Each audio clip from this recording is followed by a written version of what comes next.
Hello!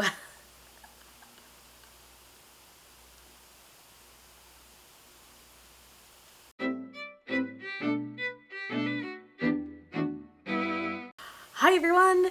It's retroactively day 7, I think. I made this video then, but I felt like I left a couple things out, and so I wanted to remake it so that there's something, of substance here. And today's question comes again from High-Waisted Pantaloons. Thanks for the question. And she writes, how do you handle stubbornness for the sake of stubbornness? My 6-year-old is the definition of stubborn, and I have trouble relating because I was and am more laid back and willing to change or go with the flow. Can I break through this wall, or do I just have to accept it? Stubbornness is tricky, and I totally get your frustration with your child being stubborn. There's a lot of parenting articles and things about this on the internet, if you've probably researched those. Now, most experts are calling stubbornness strong-willedness.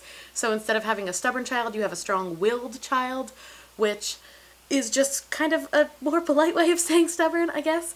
And it puts more of a positive spin on it. It makes a little bit more sense. So part of having a strong-willed / stubborn child is thinking about their reactions differently, I think. And I think that's probably why the terms are now flipped to strong-willed child instead of stubborn child, because in some senses you do want your child to be strong-willed, right? You do want your child to grow up and have convictions and stand up for themselves, and there is some positivity in being slightly stubborn, right? Being strong-willed will serve your child later in the future. However, I understand that it's frustrating right now. And the second thing I'm going to say is, if your child is being stubborn just for the sake of being stubborn, like arguing with you just to get a rise out of you, remember that they're really good at that. Kids in general are really good at pushing your buttons, and so just like siblings are really good at pushing each other's buttons, kids are really good at pushing parents' buttons. So for some of the stubbornness, arguing, strong-willedness, I would say take it with a grain of salt, because sometimes it's just to poke at you and to push your buttons and to get a rise out of you. And so if you don't get angry and if you don't get annoyed, then maybe that will help abate some of that. The third thing I also want to say is, when your child is being stubborn or strong-willed, see what kind of circumstances are surrounding those times. Your child might be feeling like they have no control, or they have no power over how they do their day.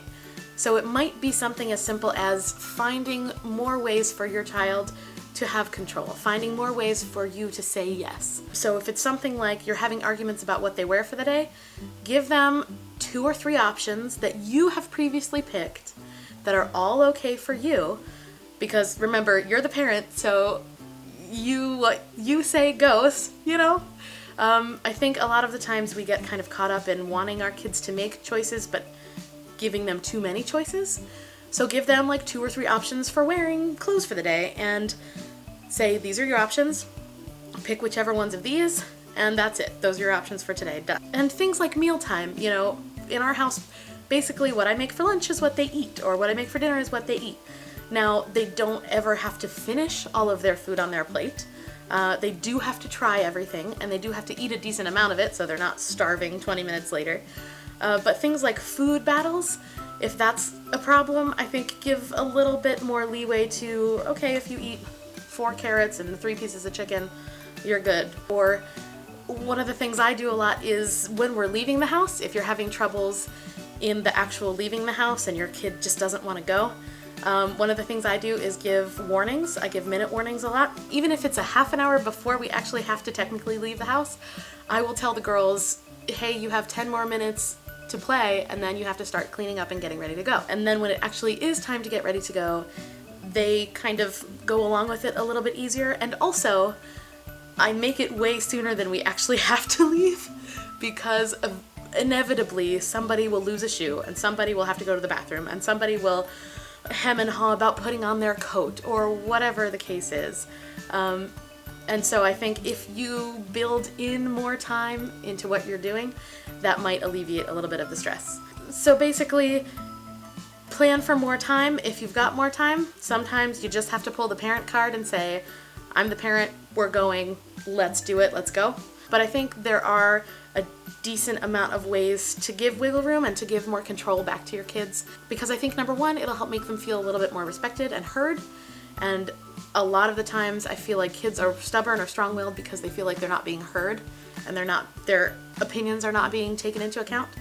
And two, you know, being a kid can be hard because your whole day is basically planned for you. You don't really have a lot of wiggle room in what you do, what you wear, where you go, all of that stuff. So if there are things that you can let your child choose, and you can let your child at least feel like they have the choice in something, I think that might make things a little bit better.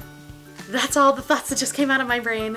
I hope that they helped. If they did, leave me a comment and let me know. Or if you have other things that have worked or not worked for you, also leave me a comment and let me know. And for other nannies and parents, if you have stubborn or strong-willed children, please let me know how you deal with them. Leave a comment.